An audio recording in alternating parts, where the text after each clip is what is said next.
There's 3D printing, electronics, lasers, spin corner, and other stuff too.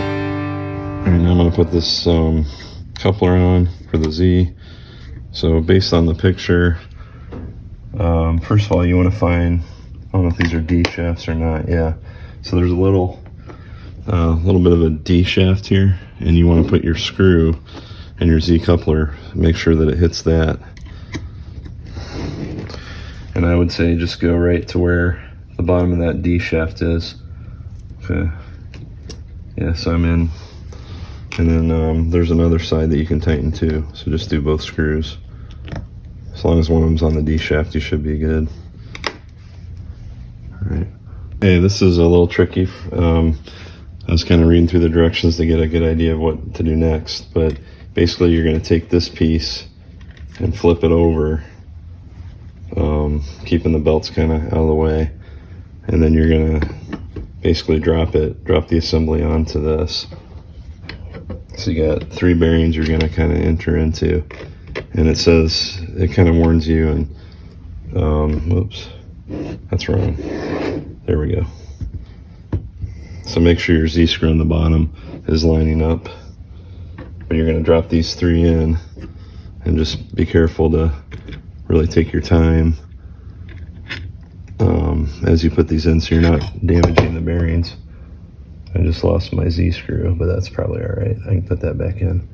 Okay.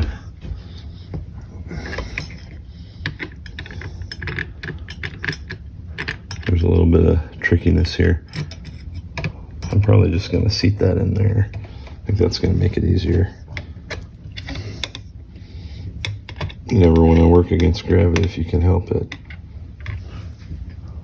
Okay, I ended up kind of screwing this in a little bit more, and then everything kind of landed into place.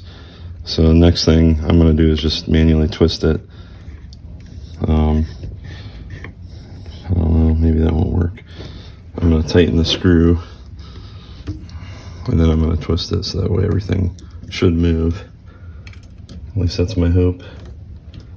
And then it should go down nice and smooth without damaging the bearings. Yep, cool. Alright, so that's moving real easy. And I think you just want to bring that down a little bit. Yeah, so I got it right. I actually found there's a video link as well to watch, which I didn't watch. Probably would have been helpful if I did. But it does say if you feel any resistance to stop. Everything seems really smooth here. So I think I'm in really good shape. So there we go. It looks pretty good. Okay, here you can see that I've got it all the way slid down. One of the things that I did have to do was I noticed these rods were a little uneven because they weren't all the way seated down here. So I took a mallet that I have right here, oops, and then I just kind of pounded them down a little bit. So everything went down all the way to the bottom of the lead screw without any binding. So I think I'm in good shape now. Okay, now I'm going to put these pulleys on. What you're going to do, this left side, number 2, is going to go with this belt, which is higher. So the teeth on the pulley need to be at the top. And then you're just going to want to kind of eye that up and slide it flush. And then make sure you get on that D shaft of the motor.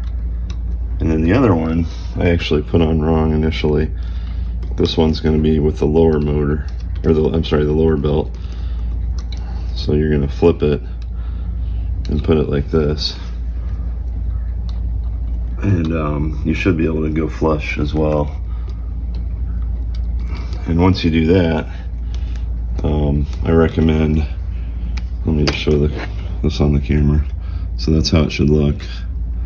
And then once you do that, make sure you raise your axis a little, because you're going to need to have enough room for these to slide. If you have it too low, you're going to hit the Z coupler and you're not going to have the adjustment you need. So if you do that, we're going to go ahead and do this top pulley. So it should fit on like that. And then we'll do the bottom pulley. So you can see the bottom one I think is a little tighter, but not a whole lot. as long as you have adjustment, you should be able to do it. Okay, make sure they're on the teeth. Mine are. So once you do that, you can just pull it back with your finger, and then once it's tight, you got a good tightness, you don't want to be touching that Z-rod, then you can go ahead and tighten it down. So neither the belt should not be touching the Z-rod on either side.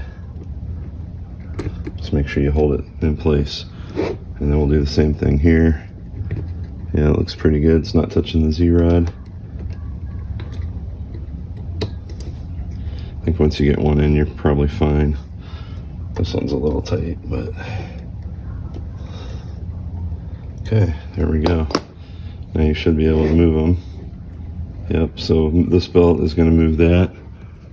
This belt is going to move the whole arm. So that's how you know everything's working right. And you shouldn't be touching the lead screw or the Z-rod. You can see those belts, there's a little bit of a tiny little bit of a gap there. Okay,